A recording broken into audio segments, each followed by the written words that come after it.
जब इस मकाम पे आए तो 80 काफिर वो हथियार के साथ, तलवार के साथ मुसलमानों के ऊपर टूट पड़े। अस्सलामु अलैकुम रहमतुल्लाहि व बरकातुहू। जिस जगह पे मैं बैठा हूँ इस जगह का नाम मस्जिद आयशा है।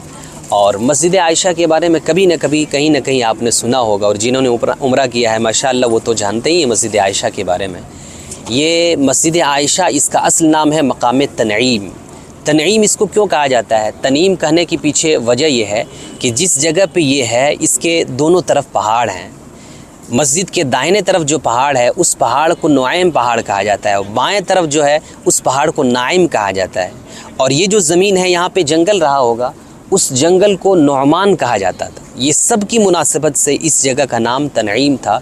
हज़रत आयशा सिद्दीक़ा को हुज़ूर अलैहिस्सलाम ने यहाँ से उम्रा करने की इजाज़त दी थी, तो हज़रत आयशा के उम्रा करने की वजह से रज़ी अल्लाह ताला अन्हा, उनके उम्रा करने की वजह से इस जगह का नाम ही मस्जिद आयशा पड़ गया। आज जो भी उम्रा करने आते हैं यहाँ, मीक़ात से गुज़र के पहला उम्रा करते हैं, उसके बाद दूसरा तीसरा उम्रा जो करते हैं ज़रूर वो मस्जिद आयशा से आके करते हैं, क्योंकि मक्का में रहते हुए मक्का वालों के लिए यहाँ से उम्रा करना ये बड़ी फ़जीलत की बात बताई गई है। ये मक्का शरीफ से तकरीबन 5 किलोमीटर की दूरी है। 5 रियाल आने का, 5 रियाल जाने का, 10 रियाल में यहाँ से लोग एहराम बांधकर तलबिया पढ़ते हुए वो जाके उम्रा करते हैं। इस जगह के बारे में एक रिवायत और है, मुस्लिम शरीफ की हदीस है।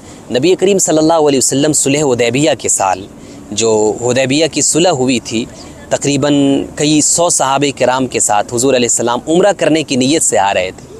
उस साल उम्रा तो करने नहीं दिया गया, लेकिन इस जगह पे जब पहुँचे थे 80 कुफ़ार, 80 मुशरिकीन, 80 ऐसे लोग जो इस्लाम से वाबस्ता नहीं थे, और मक्का भी अभी मुसलमानों के कब्ज़े में नहीं आया था, वो भी अभी कुफ़ार और मुशरिकीन के कब्ज़े में था। तो हुज़ूर अलैहिस्सलाम वो एहराम के साथ उम्रा की नीयत से चल पड़े। जब इस मकाम पे आए तो 80 काफिर वो हथियार के साथ, तलवार के साथ मुसलमानों के ऊपर टूट पड़े, और उन लोगों को लगा कि मुसलमान गफलत में होंगे तो उन लोगों को मार के ख़त्म कर देंगे। लेकिन अल्लाह की शान देखिए कि उन 80 लोगों को गिरफ़्तार कर लिया गया। जब वो गिरफ़्तार हो गए, अब इस्लाम की खूबसूरती देखिए, मुहम्मदुर रसूलुल्लाह सल्लल्लाहु ताला अलैहि वसल्लम की नर्म मिजाजी देखिए। हुज़ूर अलैहिस्सलाम को और मुसलमानों को वो लोग माज़ल्लाह मारने के लिए आए थे, लेकिन सबको अल्हम्दुलिल्लाह आज़ाद कर दिया। आज़ाद करने के बाद चंद सालों के बाद उसका असर ये हुआ कि पूरा मक्का वो मुसलमान हो गया। सुभान अल्लाह, ये है इस्लाम की खूबसूरती अल्हम्दुलिल्लाह। और हमें अपने इस्लाम पे फ़ख्र है, और अल्लाह से दुआ करते हैं खुदावंदा हम सबको इस्लाम पे मरने की तौफ़ीक़ अता फरमाए।